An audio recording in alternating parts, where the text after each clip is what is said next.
ක්‍රිස්තුමන් තුළ ප්‍රේමවන්ත සොයුර සොයුරියනි අද අපි සමරනවා සුද්ධ වූ මිකාኤල් ගාබ්‍රියෙල් සහ රෆායෙල් අග්‍රදූතවරුන්ගේ මංගල්‍යය.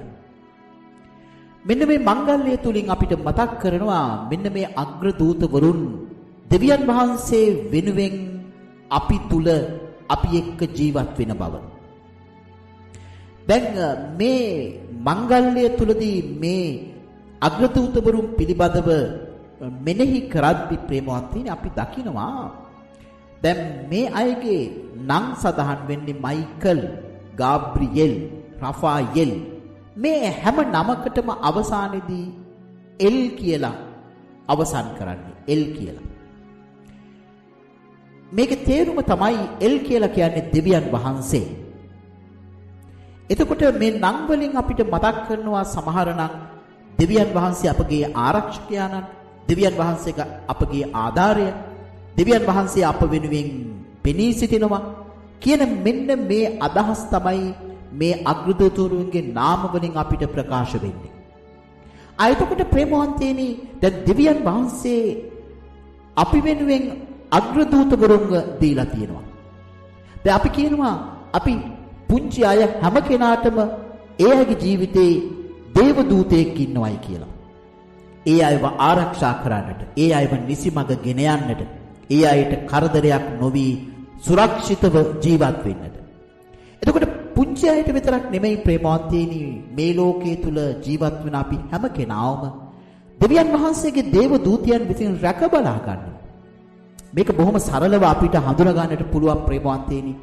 අපි මේ අවිනිශ්චිත ලෝකේ ජීවත් වෙද්දී නොඑක් ආකාරයේ අනාරක්ෂිත දේවල් තුලින් අපගේ ජීවිතයට නොඑක් අනතුරු මරණය පැමිණෙන්නට පුළුවන්.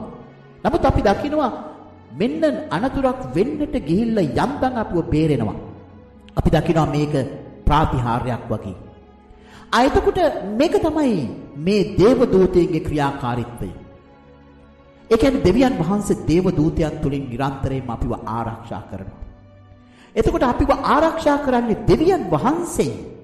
දෙවියන් වහන්සේ එවන ලද දූතයින් කියලා කියන්නේ අපේ ආරක්ෂාව පමුණුවා ගන්නට දෙවියන් වහන්සේ අප වෙත එවන නියෝජිතයින්.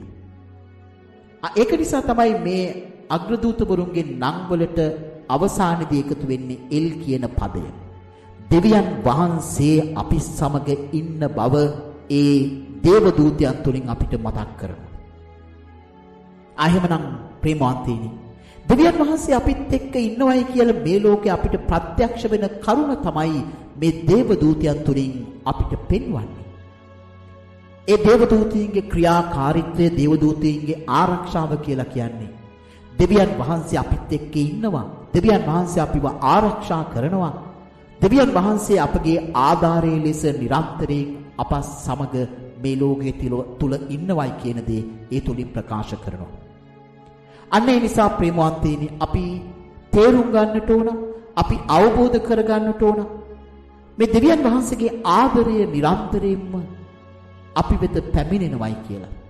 දෙවියන් වහන්සේ අපිව නිකන් අතරමං කරලා ඔහේ අපිට ජීවත් වෙන්නට ඉඩ හැරලා නැහැ. දෙවියන් වහන්සේ මවපු අපිව ක්‍රිස්තුන් වහන්සේ ගලවගෙන සුද්ධාත්මයන් අපිට නව ජීවනයක් ලබා දීලා එතනින් නැවතිලා නැහැ. දෙවියන් වහන්සේ මේ මනුෂ්‍ය සංහතියත් එක්ක නිරන්තරයෙන්ම රැඳී සිටිමින් දෙවියන් වහන්සේගේ ආරක්ෂාවට මේ මනුෂ්‍ය සංහතියව නතු කර ගන්නවයි කියන කාරණය මේ තුල අපිට ප්‍රකාශ වෙනවා. මේ ගැන මෙනෙහි කරද්දී ප්‍රේමවන්තයනි අපි දකිනවා දෙවියන් වහන්සේ මොනතරම් කාරුණික යානන් කෙනෙක්ද. නිරන්තරයෙන්ම අපව ආරක්ෂා කරන අපගේ පියාණන් වන්නේ දෙවියන් වහන්සේ. එහෙමනම් අපි දෙවියන් වහන්සේට කෘතගුණ දක්වන්නට ඕන. අන්නේ හැඟීම අපේ ජීවිතය තුළ තබාගෙන දෙවියන් වහන්සේට නිරන්තරයෙන්ම අපි ස්තුති ප්‍රශංසා කරන්නට ඕන. අපි මේ තරම් ආරක්ෂා කරන, මේ තරම් අපට ආදරය කරන දෙවියන් වහන්සේට අපි තව තවත් ආදරය කරන්නට ඕනයි කියන හැඟීම ප්‍රේමවන්තයනි අද දවසේ අපේ ජීවිතවලට ගන්නට උත්සාහ කරමු. ඔබට ජේසුස් පිටයි.